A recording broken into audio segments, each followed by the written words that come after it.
नमस्कार दोस्तों, welcome to the channel. ये है मेरा इंडिया पासपोर्ट और ये मेरी बेटी का कैनेडियन पासपोर्ट। मेरी बेटी जो है वो है ओवरसीज सिटीजन ऑफ इंडिया, तो उसको ये मिला है overseas citizen of India card.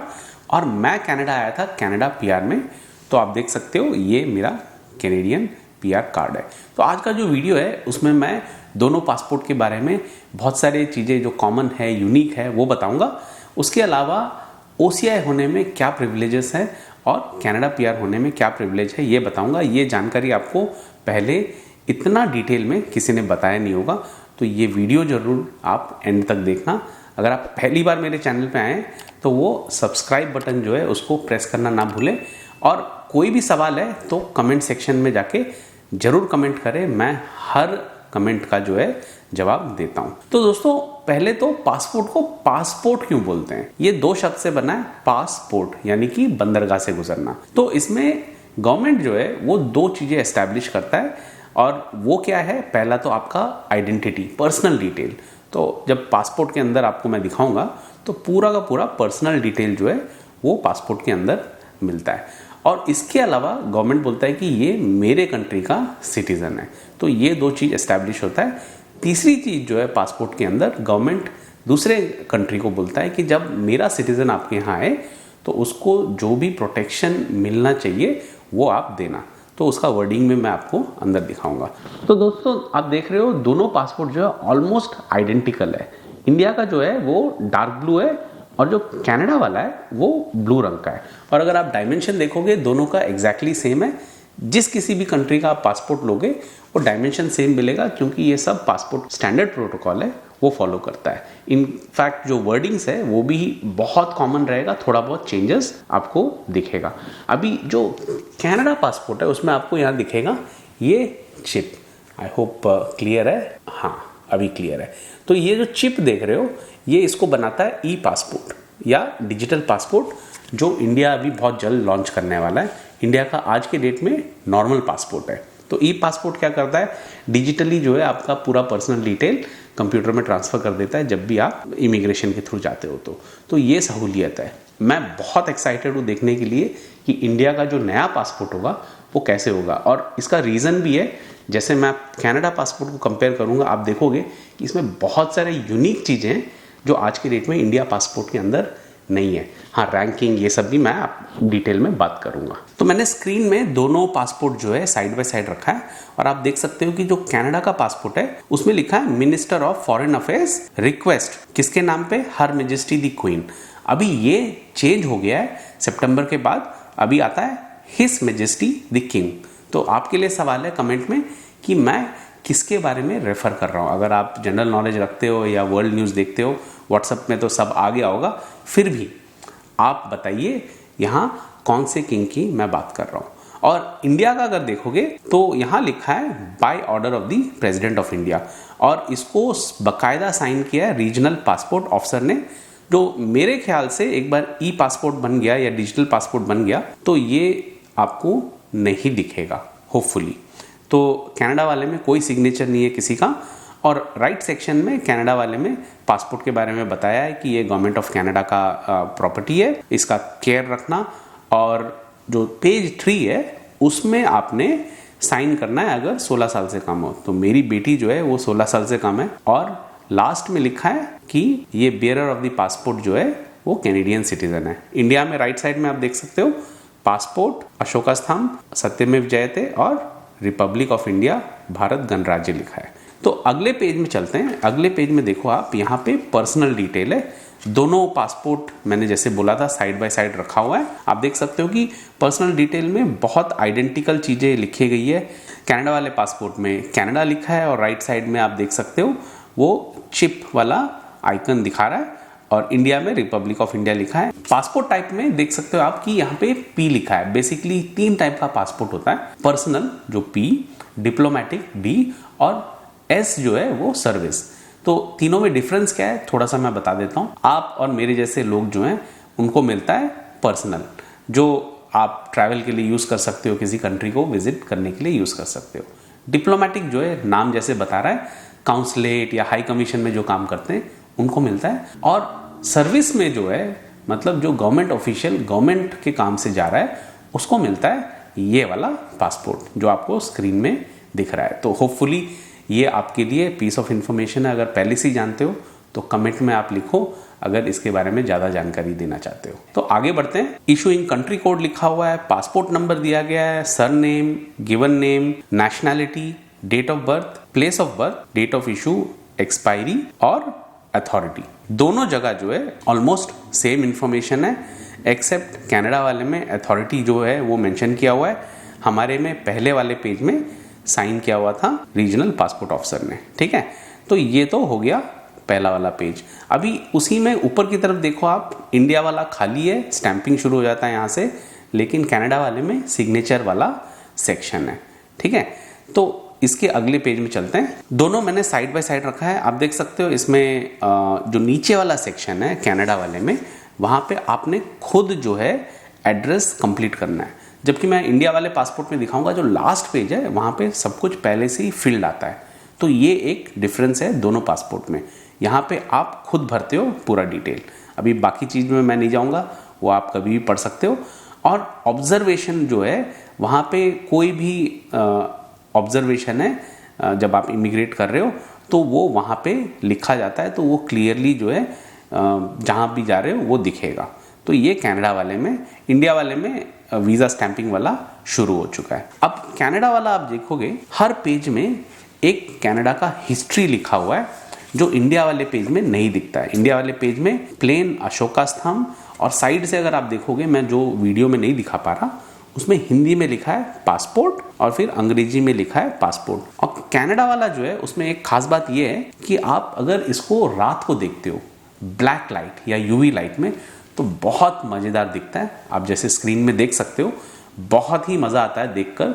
ये एक फीचर जो है मेरे ख्याल से इंडिया वाले ई पासपोर्ट में आ गया तो ज़बरदस्त होगा। और इंडिया में तो इतना हिस्ट्री है, इतना कल्चर है, तो मैं देखना चाहता हूँ कि वो कैसे दिखाएंगे पासपोर्ट के अंदर। होपफुली इंडिया जो है वो इंक्लूड करेगा अपने ई पासपोर्ट में। तो आई एम जस्ट होपिंग कि धांसू पासपोर्ट बने इंडिया का। अब ये दोनों पासपोर्ट का रैंकिंग का बात करें तो इंडिया जो है वो 87th रैंक में और कनाडा 8th रैंक में। इंडिया जो है अगर आप पहले के कुछ साल देखो तो वहाँ से बहुत आगे बढ़कर ऊपर की तरफ आ रहा है। कनाडा जो है ऑलमोस्ट कांस्टेंट है। कनाडा की खास बात है कि आपको बहुत सारे कंट्री है जो आप स्क्रीन में देख सकते हो, आप इतने कंट्रीज में बिना वीज़ा के जा सकते। अभी ये आप लोगों तक छोड़ता हूँ कमेंट में कि ये कितना फ़र्क करता है। अगर आप नोमैड शुभम या बट अगर बहुत ज़्यादा ट्रैवल कर रहे हो तो थोड़ा वीज़ा का चक्कर जो है वो पड़ता है, बट बहुत सिंपल है। मैं यूरोप ट्रैवल किया हूँ, करीब 8-9 कंट्री मैं ट्रैवल किया हूँ। वीज़ा एप्लीकेशन भरने में कोई ज़्यादा प्रॉब्लम नहीं होता है अगर आपके डॉक्यूमेंट सब ठीक ठाक है तो। और थोड़ा बहुत पैसा लगता है जो अगर आप कभी कभी ट्रैवल कर रहे हो तो फ़र्क पड़ना नहीं चाहिए। तो आप कमेंट सेक्शन में लिख के बताइए कि कितना एक्चुअली मैटर करता है ये ग्लोबल रैंकिंग।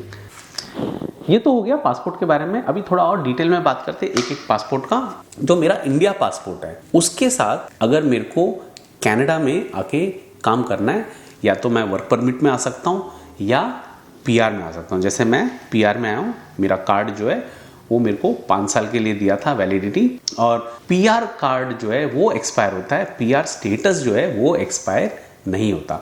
मतलब ये कार्ड का वैलिडिटी 5 साल है।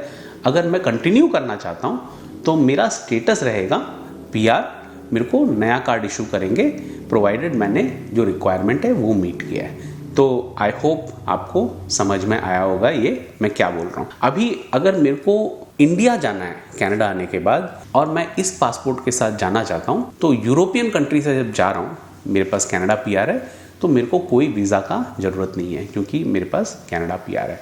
बहुत सारे लोग गलती क्या करते हैं इंडिया पासपोर्ट के साथ, वो यूएस का जो रूट है उसमें सस्ता टिकट मिलता है तो वो बुक कर देते हैं वहाँ पे। फिर उनको धक्का लगता है कि यूएस एयरपोर्ट में तो एयरपोर्ट जाने के लिए भी आपको यूएस वीज़ा चाहिए। तो मेरे ख्याल से आप जानते होंगे बहुत सारे लोग गलती करते हैं, और ये गलती जो है अवॉइड करना। अपना कोई फ्रेंड है तो उसको ज़रूर शेयर करना कि अगर आप यूएस जा रहे हो बिना यूएस वीज़ा के वो एंटर नहीं करने देंगे। जबकि कनाडा पासपोर्ट अगर आपके पास है तो आपको वीज़ा का ज़रूरत नहीं है यूएस में, और आप यूएस रूट से इंडिया आ सकते हो, टिकट भी सस्ता पड़ता है। तो ये एक जो है अच्छी चीज़ है। मेरी बेटी के पास कैनेडियन पासपोर्ट है, मेरे पास इंडिया पासपोर्ट है, मेरे को वीज़ा चाहिए होगा यूएस वाले रूट से जाने के लिए। जो कैनेडियन पासपोर्ट होल्डर हैं, अब यूएस, मेक्सिको और कनाडा जो है उनका नेफ्टा एग्रीमेंट है, north American free trade agreement. तो उसके तहत क्या है, बहुत सारे ऐसे जॉब हैं यूएस में जो वहाँ पे स्किल्स पूरे नहीं होते हैं, और अगर किसी कैनेडियन ने जाके काम करना है तो उनका जो है बहुत फास्टर प्रोसेस टाइम होता है। आज की डेट में लोगों को यूएस आने के लिए ऑलमोस्ट 1 से 2 साल का वेटिंग टाइम है, अगर विजिटर्स में भी आ रहे हो तो ये जो है कैनेडियन पासपोर्ट होने का एक फ़ायदा है। आप यूरोप में जाओगे तो वीज़ा तो चाहिए ही नहीं आपको। उसके अलावा काफ़ी सारे लोग क्या करते हैं, जैसे ही कैनेडियन पासपोर्ट मिलता है, ठीक है, आप बहुत सारे सोशल मीडिया में जाओगे तो पता चलेगा, जैसे ही मिलता है वो यूएस तड़ीपार हो जाते हैं काम करने के लिए, क्योंकि वहाँ पे जो कमाते हो आप उसमें कम टैक्स पे करना पड़ता है डिपेंडिंग ऑन आप कौन से लोकेशन पे हो। तो बहुत सारे लोग जो है इसका इस्तेमाल वैसे करते हैं कि किसी तरह मैं पीआर के बाद सिटीज़न बन जाऊँ और फिर मैं यूएस के रास्ते चले जाऊँ। तो ऐसे स्टोरीज जो आपको सोशल मीडिया में बहुत मिलेगा, तो ये एक जानकारी वाली बात है। अगर आप ये वाले पासपोर्ट के साथ आ रहे हो और विजिटर वीज़ा में आ रहे हो तो प्लीज़ सिर्फ विजिट करने के लिए आना। बहुत सारे सोशल मीडिया में कहानी चलता है, लोग आके फंस जाते हैं, आधे लोगों को वापस भेज देते हैं, और फिर जो आते हैं उनका पैसा तो जाता ही है, उनकी ज़िंदगी के साथ क्या होता है वो भी आपको सोशल मीडिया में पता चल जाएगा अगर आप आंख खोल के रखोगे तो ये तो बात हो गया दोनों पासपोर्ट का, जो स्पेसिफिकली नॉर्थ अमेरिकन कंट्री के बारे में और यूरोप के बारे में बताया। अभी जो OCI कार्ड है, ठीक है, ये OCI कार्ड के बारे में मैं बताता हूँ। जैसे ही मैं इसको ओपन करता हूँ, एग्जैक्टली जैसे पासपोर्ट में पर्सनल डिटेल है वैसे ही यहाँ पे दिया गया है मेरी बेटी का पूरा का पूरा। और यहाँ पे गवर्नमेंट क्या लिखता है, overseas citizen of India card holder, this is to certify that person whose particulars are given in the certificate has been registered as an overseas citizen of India under provision, जो भी है citizenship का वो दिया गया है।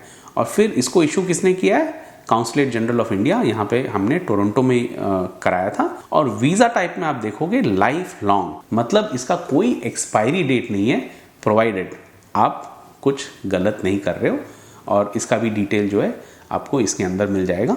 Entry type M मतलब multiple, ठीक है। अगला पेज जो है आप देखो इसमें क्या लिखा है, यहाँ पे बोल रहा है कि OCI कार्ड होल्डर जो है वो रिसर्च, मिशनरी, माउंटेनियरिंग, जर्नलिज्म और तबलीग एक्टिविटी इंडिया में नहीं कर सकता। अगर आपने करना है तो आपको एक स्पेशल परमिशन चाहिए होगा from the competent authority.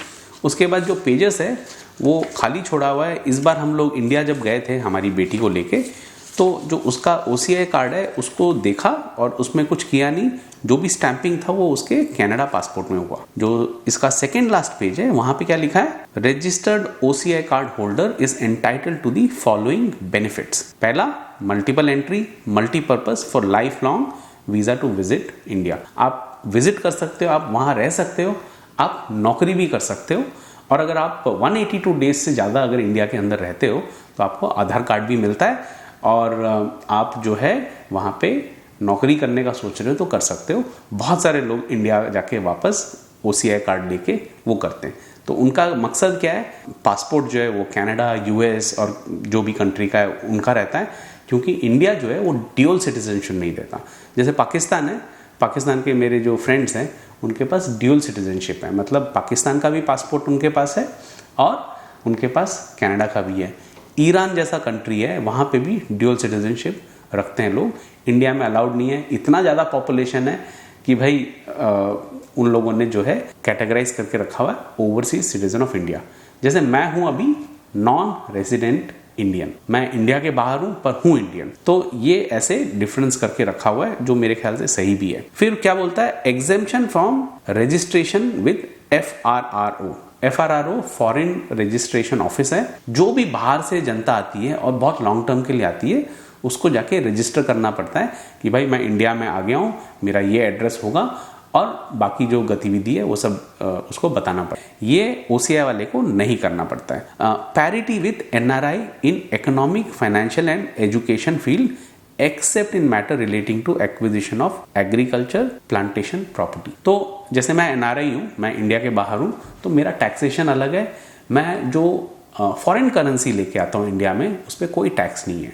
Same OCI के साथ भी है, सेम प्रिविलेज ओसीआई के साथ है। ओसीआई जो है वो एग्रीकल्चर लैंड इंडिया में नहीं खरीद सकता।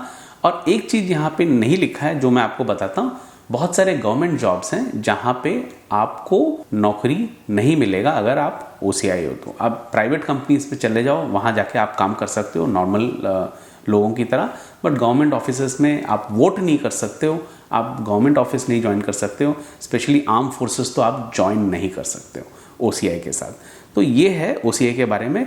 बाकी चीज़ें जो है पढ़ने लिखने के लिए ठीक है। यहाँ पीछे लास्ट पेज में बोला है कि भाई ये गवर्नमेंट ऑफ इंडिया का प्रॉपर्टी है और जिस किसी के पास भी है, जब भी सरेंडर करने को बोलेंगे तो आपने बाकायदा सरेंडर करना है इमीडिएटली। तो ये क्लियर करके रखा हुआ है और इसको किसी भी तरह से ऑल्टर नहीं करना है, ये लिखा हुआ है। और अगर गुम होता है तो कहाँ भेजना है वो लिखा है। फिर लास्ट में आपका पूरा फैमिली डिटेल जो है वो कैप्चर किया हुआ है, फादर नेम, मदर नेम, आपका फॉरेन एड्रेस, जैसे मेरा जो है कैनेडियन एड्रेस यहाँ पे लिखा गया है, और फिर कनाडा का पासपोर्ट का डिटेल इसमें कैप्चर हुआ है। तो ये है ओसीआई। अभी कनाडा पीआर कार्ड की बात करें तो पीआर जो है उसको ऑलमोस्ट सिटीजन कनाडा का जो है उसका ही दर्जा दिया गया है। सिर्फ वो दो चीज़ नहीं कर सकता, एक तो वोटिंग नहीं कर सकता जैसे ओसीआई कार्ड में, और दूसरा बहुत सारे गवर्नमेंट जॉब्स हैं जहाँ पे वो ज्वाइन नहीं कर सकता।